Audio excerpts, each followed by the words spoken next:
সারা দেশে সড়ক দুর্ঘটনায় ৯ জনের প্রাণহানি। ১ ঘন্টার বৃষ্টিতে জলাবদ্ধ রাজধানী, ৩ জেলায় বজ্রপাতে ৫ জনের মৃত্যু। ডলারের দাম বৃদ্ধিতে জীবনযাত্রার ব্যয়ও বাড়বে বলছেন অর্থনীতিবিদরা। এবং চাঁপাইনবাবগঞ্জে চলছে সড়কের পাশের বিশাল সব গাছ কাটার মৎসব। Sponsored by Walton Non-Stop Millionaire Offer, RR Kabel and Online Properties Limited.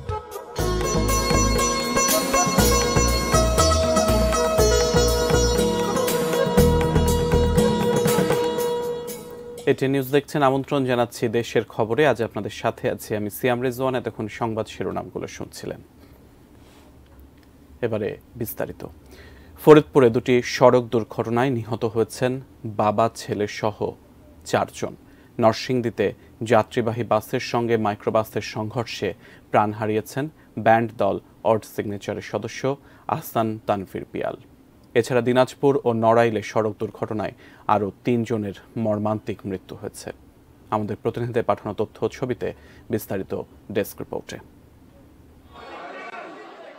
শনিবার সকালে গোপালগঞ্জের মুকসুদপুর থেকে 8 বছরের ছেলে মোরসালিন ও ছোট ভাই নাজমুল শেখকে নিয়ে ফরিদপুরের ভাঙ্গায় যাচ্ছিলেন কাশেম শেখ। হামিরদি বাসস্ট্যান্ডের কাছে ইটবোঝাই একটি ট্রাক তাদের চাপা দেয়। এতে ঘটনাস্থলেই 3 জনের মৃত্যু হয়। ফরিদপুরের ঘাড়ুয়া এলাকায় হানিফ পরিবহনের বাসের চাপায় মারা যান ইজি বাইকের যাত্রী একাদশ শ্রেণীর ছাত্রী সামন্তনী আক্তার। এ সময় আহত হন আরও 4 যাত্রী। হানিফ পরিবহনের যাত্রীবাহী আরেকটি বাসের সঙ্গে মাইক্রোবাসের সংঘর্ষ হয় নরসিংদীর পাঁচদোনায়। নিহত হন মাইক্রোবাস যাত্রী তরুণ প্রজন্মের ব্যান্ড দল অড সিগনেচারের গায়ক আহসান তানভীর পিয়াল ও মাইক্রোবাসের চালক আব্দুস সালাম। দুর্ঘটনায় আহত ব্যান্ড দলটির অন্য 3 সদস্য সাকিন, আকিব ও অমিতাভ। তারা সিলেট এমসি কলেজের একটি অনুষ্ঠানে গান গাইতে যাচ্ছিলেন। হানিফ পরিবহনের বাসটিকে আটক করা হয়েছে। শনিবার ভোরে দিনাজপুর গোবিন্দগঞ্জ মহাসড়কের সদর উপজেলার কাউগাঁও বাজারে চাপান করছিলেন নৈশপ্রহরী আজহার আলী এবং স্থানীয় ফল দোকানের কর্মচারী রানা। এ সময় ফুলবাড়ি থেকে দিনাজপুরগামী তেলবাহী ট্যাঙ্ক লরি নিয়ন্ত্রণ হারিয়ে তাদের চাপা দেয়। ঘটনাস্থলেই নৈশপ্রহরীর মৃত্যু হয়। আহত অবস্থায় রানাকে হাসপাতালে নিয়ে গেলে সেখানে তার মৃত্যু হয়। ওই হোটেলে আসি চা খাওয়ার সময় ওই ট্যাঙ্ক লরিটা ওর পেটের উপরে পিলার কয়েকটা ধাক্কা দিয়ে চার দোকানে ঢুকে ওরকে গুরুতর আঘাত করে ওখানে মেডিকেল আনতে মারা যায়। ড্রাইভার এবং হেল্পারকে আমরা নিয়ে আসতে সক্ষম হই। তাদের আমরা আইনের আওতায় নিচ্ছি এবং এই ঘটনার মামলা হবে এবং ক্ষতিগ্রস্ত দ্বারা তাদের লিস্ট করা হয়েছে। এই লিস্ট অনুযায়ী এই মামলায় সম্পৃক্ত করা হবে। অন্যদিকে নড়াইলে বেপরোয়া গতিতে মোটরসাইকেল চালাতে গিয়ে নিয়ন্ত্রণ হারিয়ে প্রাণ হারিয়েছেন কলেজ ছাত্র Mamun Samaddar. Shakil Aziz, desk report, ATN news. মাত্র কদিন আগে ছিল বৃষ্টির জন্য তীব্র আকাঙ্ক্ষা। এবার সে বৃষ্টি নগরবাসীর দুর্ভোগ বাড়িয়েছে। কোথাও কোথাও দেখা দিয়েছে জলাবদ্ধতা। মিরাজ রাসেলের ছবিতে আরও জানাচ্ছেন মুজাহিদুল ইসলাম। ভোরের আকাশে কালো মেঘ। সকাল 7টা বাজতে না বাজতেই শুরু হয় ঝুম বৃষ্টি, সঙ্গে ভয়ের বজ্রপাত। প্রায় 1 ঘন্টার বৃষ্টিতে তলিয়ে যায় রাজধানীর বিভিন্ন এলাকা। সাপ্তাহিক ছুটির দিন হওয়ায় সড়কে মানুষের চলাচল কম।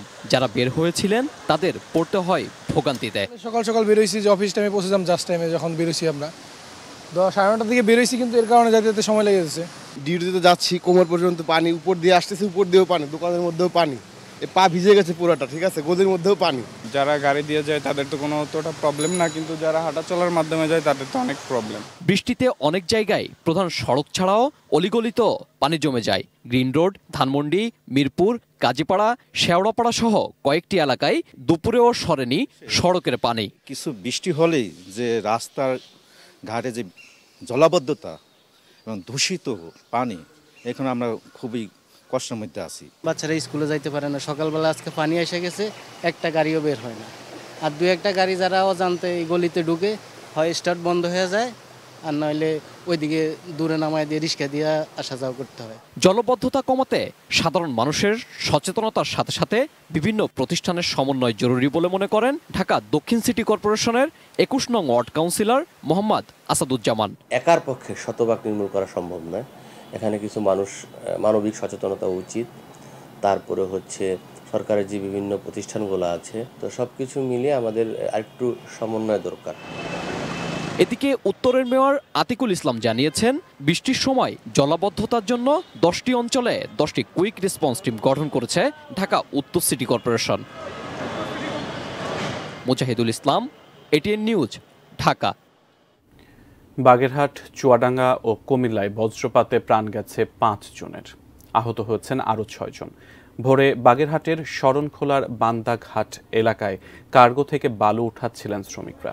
বৃষ্টি শুরু হলে পাশের একটি টিনের চালার নিচে আশ্রয় নিলে বজ্রপাতে মোস্তফা ও মিলনের মৃত্যু হয়। মিলনের বাড়ি বাগেরহাটের মোরেলগঞ্জে ও মোস্তফার বাড়ি পিরোজপুর সদরে। বজ্রপাতে আহত 6 শ্রমিককে হাসপাতালে ভর্তি করা হয়েছে। চুয়াডাঙ্গার দামরহুদার পাটাচোরা এবং দর্শনার ঝাঝারি গ্রামে বজ্রপাতে 2 শ্রমিকের মৃত্যু হয়েছে। পাটাচোরা গ্রামের মল্লিক সকালে মাঠ থেকে কাজ শেষে বাড়ি ফিরছিলেন, ওই সময় বজ্রপাতে তার মৃত্যু হয়। একই সময় দর্শনার ঝাঝারি গ্রামের রুবেল মিয়া মাঠে কাজ করতে যান। ঝড় বৃষ্টি শুরু হলে বাড়ি ফেরার পথে বজ্রপাতে তারও মৃত্যু হয়। এদিকে কুমিল্লার মুরাদনগরে ফুটবল খেলতে গিয়ে সিয়াম নামে এক কিশোর বজ্রপাতে নিহত হন।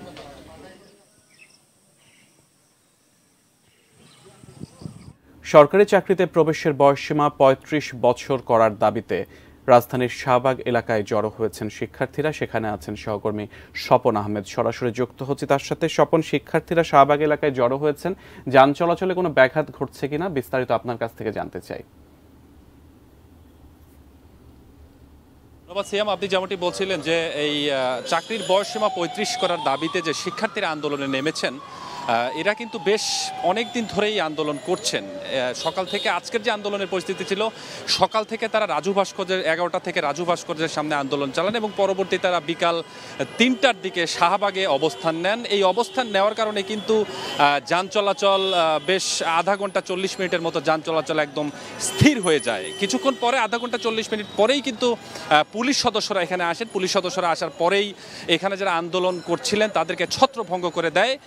তো ছত্রভঙ্গ করে দেওয়ার এক পর্যায়ে পুলিশের সাথে আমি কথা বলেছি। এখান থেকে বেশ কয়েকজন শিক্ষার্থী যারা আন্দোলনের সাথে জড়িত ছিলেন তারা কিন্তু পুলিশ কিন্তু এই বেশ কয়েকজন, অর্থাৎ 10 থেকে 12 জন শিক্ষার্থীকে এখান থেকে গ্রেপ্তার করে নিয়ে গেছেন। আমি পুলিশের সঙ্গে কথা বলেছি, তারা যেটি গ্রেপ্তারের বিষয়, যেটি আটক করার বিষয় যেটি বলেছেন যে এই যে অপ্রীতিকর ঘটনা অর্থাৎ এই আন্দোলনকে উদ্দেশ্য করে এই বাসে বা অন্যান্য জায়গায় যাতে অপ্রীতিকর ঘটনা কোনো ঘটতে না পারে বা অপ্রীতিকর ঘটনার যে চেষ্টা তারা করছিল, কয়েকজন নাকি চেষ্টা করছিলেন, এরকম বিষয়ে তারা বলছেন যে চেষ্টা করার কারণে তাদেরকে আমরা আটক করেছি। তো এই মুহূর্তে আমি একজন এই চাকরির বয়সসীমা আন্দোলন করার দাবি একজনের সাথে একটু কথা বলতে চাই।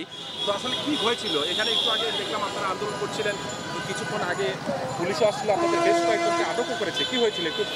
আসলে যে আমরা এই দাবিগুলা বিভিন্ন কর্মকাণ্ড থেকে সেরা দীর্ঘ অনেক বছরের দাবিগুলো ছিল, তো কয়েকটা আমরা এভাবে করেছি যে 30কে বাড়িয়ে 35 হোক, আর 35টা আমাদের মনের দাবি, প্রাণের দাবি ছিল যে আমরা আসলে যে চাকরি চাচ্ছিলাম না, আমরা চাচ্ছিলাম যে আমাদেরকে বয়সটা বৃদ্ধি করা হলে আজকে এই মুহূর্তে ঘটনা বলছি, একটু বৃদ্ধি করা হলে আমরা যেন পড়াশোনা করে আবারও পড়ার টেবিলে যাই। তো আজকে আমরা সকাল থেকে এ পর্যন্ত এখানে আসছি, আমরা একটা স্বয়ংসম্পূর্ণভাবে, পূর্ণাঙ্গভাবে, শান্তিপূর্ণভাবে আমরা একটা চাচ্ছিলাম যে 35টা হোক।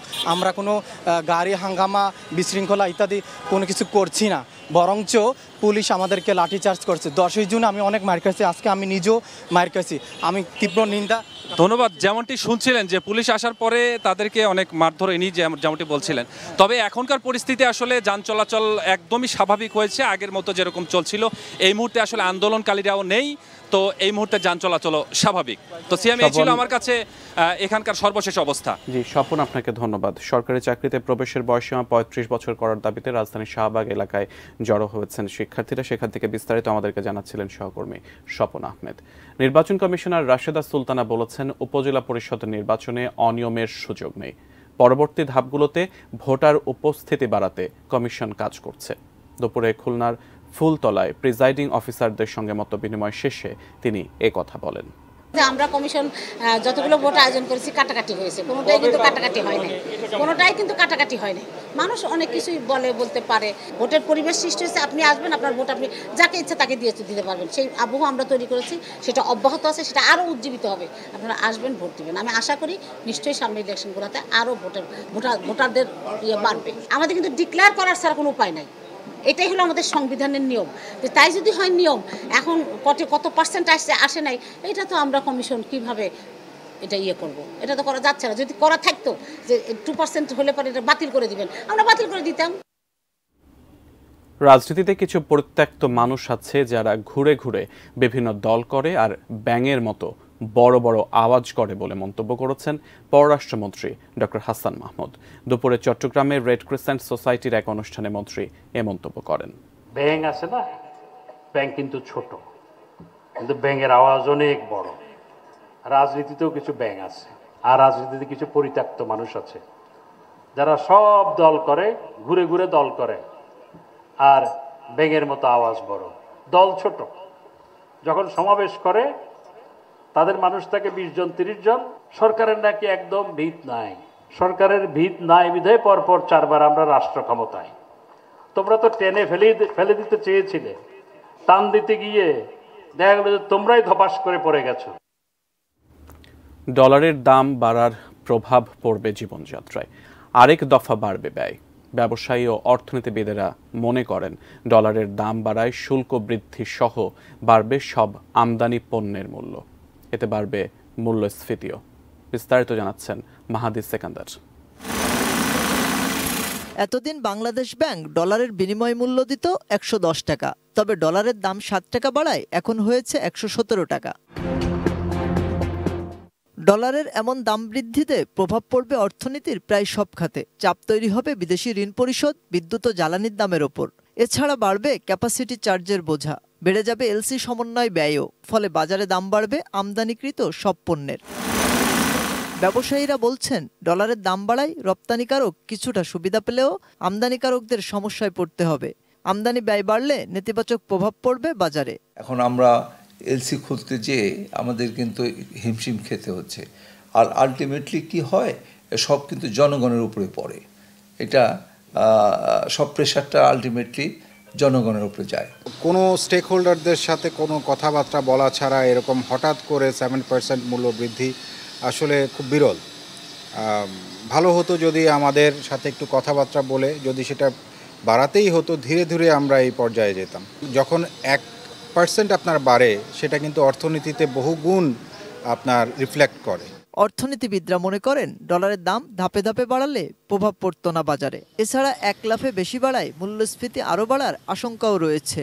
একসাথে এরকম জাম না দিয়ে প্রায় মার্কেটের সাথে এটা অ্যাডজাস্ট করে যাতে করা হয়, তাহলে কিন্তু এই যে হঠাৎ করে যে ইম্প্যাক্টটা পড়ে, হঠাৎ করে যে ধাক্কাটা পড়ে, সেই ধাক্কাটা পড়বে না। দেখা যাবে ব্যবসায়ীরা একদিকে ডলারের দামটাও বাড়ার ফলে এই অজুহাতে দাম বাড়িয়ে দিল, আবার অন্যদিকে শুল্ক হার সমন্বয় করার ফলেও তার রিফ্লেকশন অর্থাৎ ডাবল বেনিফিট যাতে না নিতে পারে, সেই বাজার মনিটরিংটা আসলে দেখতে হবে। তবে ডলার সরবরাহ বাড়াতে দাম বাজারের উপর ছেড়ে দেওয়ার পরামর্শ তাদের।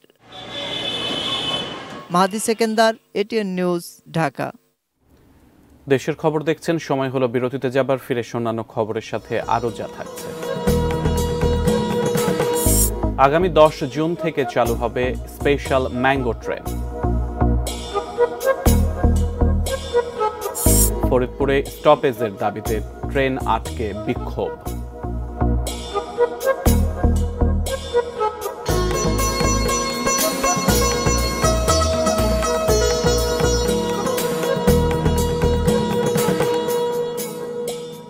বিরতির পর আমন্ত্রণ, আপনারা দেশের খবর দেখছেন। বিশ্বজুড়ে যখন সবুজায়নের আকুতি, আরও বেশি বৃক্ষায়নের তাগিদ, তখন চাঁপাইনবাবগঞ্জে চলছে সড়কের পাশের বিশাল সব গাছ কাটার মৎসব। বরেন্দ্র বহুমুখী উন্নয়ন কর্তৃপক্ষ বলছে 35 বছর আগে গাছগুলো লাগিয়েছেন তারা, অথচ জমির মালিক জেলা পরিষদের কাউকে না জানিয়েই কাটছে সে গাছ। স্থানীয়দের দাবি তাদেরকে নানাভাবে রক্ষা করা গাছগুলো যেন না কাটা হয়। চাঁপাইনবাবগঞ্জ থেকে প্রতিনিধির পাঠানো তথ্য, ছবিতে বিস্তারিত ডেস্ক রিপোর্টে। দিনভর গাছের গায়ে কোরলের কোপের শব্দ, এরপর আর্তনাদের শব্দ করে মাটিতে আছড়ে পড়ছে বিশাল সব গাছ। সে শব্দ যেন বুকে বেঁধে এলাকাবাসীর। চাঁপাইনবাবগঞ্জ সদরের আমনুরা কেন্দুল সড়কের দুধারে 258টি গাছ টেন্ডারের মাধ্যমে বিক্রি করেছে জেলা পরিষদ। এরই মধ্যে শতাধিক গাছ কাটাও হয়ে গেছে। জেলা পরিষদ চেয়ারম্যান জানিয়েছেন, গাছগুলো সব মরা, দ্রুত সেগুলো না কাটলে এর কোনো মূল্য থাকবে না, সরকার হারাবে রাজস্ব। যে গাছগুলো কাটা হয়েছে সেগুলো মরা গাছ। এই মরা গাছগুলো 2 বছর পরে কাটলে যে টাকাটা আমরা পেতাম তার অর্ধেকও পেতাম না। কাঁচা গাছ কাটিছি, কই ভালো হলো। ভালো গাছগুলো কাটছে, আমরা যেখানে মাঝে মাঝে বসে থাকি সব জায়গাতে গরমের দিন, তাও বসা যাচ্ছে না এখন। বরেন্দ্র বহুমুখী উন্নয়ন কর্তৃপক্ষ BMDA জানায়, 1989-90 সালে সড়কের দুপাশে গাছগুলো রোপণ করেছিলেন তারা। রাস্তার জমির মালিক জেলা পরিষদ। তাই গাছ কাটা সহ সার্বিক বিষয়ে 2021 সালে 2 প্রতিষ্ঠানের মাঝে চুক্তিও হয়। তবে সে চুক্তিকে অস্বীকার করে প্রায় 26 লাখ টাকায় গাছ বিক্রি করে দিয়েছে জেলা পরিষদ। যদিও গাছ না কাটাতে জেলা পরিষদকে চিঠি দিয়েছিল BMDA। আমি 2টা চিঠি তাদের দিয়েছি এবং তাদের সাথে ইতিমধ্যেই 3বার তাদের সাথে বৈঠকও হয়েছে, আমার আলোচনা হয়েছে যে কেন কোন পরিস্থিতিতে গাছগুলো কেন কর্তন করা হচ্ছে। জেলা পরিষদের দাবি, ভূমির মালিক হওয়ায় গাছের মালিকও তাদের প্রতিষ্ঠান। নির্ধারিত প্রক্রিয়া অনুসরণ করেই গাছ বিক্রি করা হয়েছে। অনেকেই বিভিন্ন সময় গাছ লাগিয়ে থাকে, ব্যক্তি পর্যায়ে অনেকে গাছ লাগিয়ে থাকে। এখন যদি কেউ গাছ লাগিয়ে থাকে, প্রপার ডকুমেন্টস আমাদেরকে দেখ, আমরা পরবর্তী ব্যবস্থা নিয়ে নেব। স্থানীয়রা বলছেন, প্রচণ্ড গরমে গাছগুলো ছায়া দেয়, ঝড়ঝাপটায়ও রক্ষা করে তাদের। তাই আর একটি গাছও যেন কাটা না হয়, সবুজকে ধ্বংস করে জীবনকে আর যেন রুক্ষ করা না হয়। বাতাস লাগতো, এখন বাতাস লাগে না, সে বাতাসটা ঘরে চেপে বসছে। ঝড়ও একটুই হতো, মানে টিনের তাপটাও কম লাগতো। Shahidul Rana, desk report, ATN news. আম পরিবহনের জন্য আগামী 10 জুন থেকে চালু হবে স্পেশাল ম্যাঙ্গো ট্রেন। তবে আমের ফলন বিপর্যয়ের কারণে এবার শঙ্কায় আছেন কৃষকরা। রাজশাহী বিভাগীয় কমিশনার কার্যালয়ের আম বাগান থেকে বিস্তারিত জানাচ্ছেন সহকর্মী বুলবুল হাবিব। রাজশাহী বিভাগীয় কমিশনারের কার্যালয়ে দুপুর বেলা 11:30 থেকে 1:00 পর্যন্ত আসলে আম পরিবহন বিষয়ক যে কর্মশালা, সেই কর্মশালা অনুষ্ঠিত হয়েছে এবং সেখানে আসলে প্রধানত 12 লাখ মেট্রিক টন আম উৎপাদন হচ্ছে নাটোর, রাজশাহী, চাঁপাইনবাবগঞ্জ এবং নওগাঁ মিলে। সেখান থেকে মাত্র 4000 মেট্রিক টন আম যেটা ট্রেনে পরিবহন হচ্ছে, বাকি আমগুলো দেখা যাচ্ছে যে সড়ক পথে পরিবহন হচ্ছে। সেজন্যই আসলে এই যে কর্মশালা, সেই কর্মশালা অনুষ্ঠিত হয়েছে যে কেন এই পরিবহনটা কম হচ্ছে, কি কারণে হচ্ছে, সে বিষয় নিয়ে আসলে প্রধানত কৃষিবিদরা, বিভিন্ন পর্যায়ের যারা স্টেক হোল্ডার রয়েছেন তারা কিন্তু এখানে উপস্থিত ছিলেন এবং বিভিন্ন সমস্যাগুলো তারা কৃষকদের জায়গা থেকে তুলে ধরেছেন এবং তারা সেই সমস্যাগুলোর সমাধানের জন্য এখানকার যে কর্মশালা থেকে এখানে সচিব বা যারা রেলের মহাপরিচালক রয়েছিলেন তারা সেই আশ্বস্ত করেছেন সেই বিষয়গুলো তারা সমাধান করবে। তো আমার সঙ্গে একজন আম চাষি এবং আম উৎপাদককারী যিনি আম রপ্তানি করেন আছেন, তার সাথে আমরা একটু কথা বলবো যে এবার আমের পরিস্থিতিটা সেখানে কেমন। এবার আমের উৎপাদন অনেক কম হয়েছে। বিগত 20 বছরের মধ্যে আমার উৎপাদন এত কম আমি দেখিনি বাঘাতে। কারণ যে পরিমাণ আম রপ্তানি বাংলাদেশ থেকে হয় বা বাঘা উপজেলা থেকে হয়, সে পরিমাণ আম তার চাইতে বেশি রপ্তানি হবে। কিন্তু আমরা যে আমগুলো লোকাল মার্কেটে দিই সেটাতে প্রায় 50% আম কমে যাবে এবার উৎপাদন। ধন্যবাদ আপনাকে। তো আসলে এই কর্মশালা এবং রাজশাহীর যে আমের পরিস্থিতি এবার কি, সে বিষয়ে জানাচ্ছিলাম। এই ছিল এখান থেকে এই বিষয়ের খবর। স্টপেজের দাবিতে রেল স্টেশনে কাফনের কাপড় পরে ঢাকামুখী চন্দনা কমিউটার ট্রেনের গতিরোধ করেছে ফরিদপুরবাসী। রাজবাড়ী থেকে ঢাকার উদ্দেশ্যে ছেড়ে আসা চন্দনা কমিউটার ট্রেন ভোর 5:30টায় ফরিদপুর পৌঁছালে ট্রেনটির গতিরোধ করে স্থানীয়রা। যাত্রাবিরতির দাবি জানিয়ে আন্দোলনকারীরা কাফনের কাপড় শরীরে জড়িয়ে রেল লাইনে শুয়ে বিক্ষোভ করেন। বিক্ষোভের মুখে প্রায় 40 মিনিট ট্রেনটি স্টেশনে অবস্থান করে। পরে কর্তৃপক্ষের আশ্বাসে অবস্থানকারীরা 48 ঘন্টার আলটিমেটাম দিয়ে সরে গেলে 6:10 দিকে ভাঙা হয়ে ঢাকার উদ্দেশ্যে ছেড়ে যায় ট্রেনটি। এর আগে একই দাবিতে গত 5 মে ট্রেন চালুর দিনও স্টপেজের দাবিতে মানববন্ধন কর্মসূচি পালন করা হয়। মৌসুমের শেষ মুহূর্তের তরমুজ বাজারজাতকরণে ব্যস্ত খুলনার চাষিরা।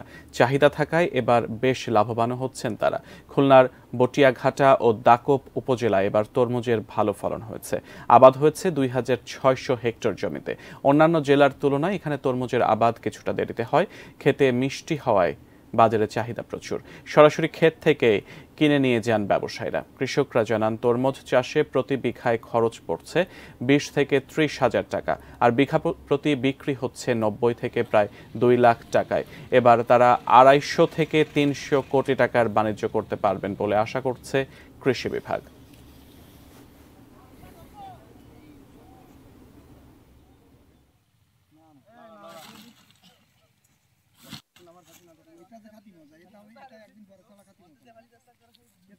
বিরতির পর আবারও আমন্ত্রণ, আপনারা দেশের খবর দেখছেন। মুন্সিগঞ্জের গজারিয়া উপজেলা নির্বাচনে সাংবাদিকের ওপর হামলার ঘটনায় জড়িতদের গ্রেফতারের দাবিতে মানববন্ধন করেছেন সাংবাদিকরা।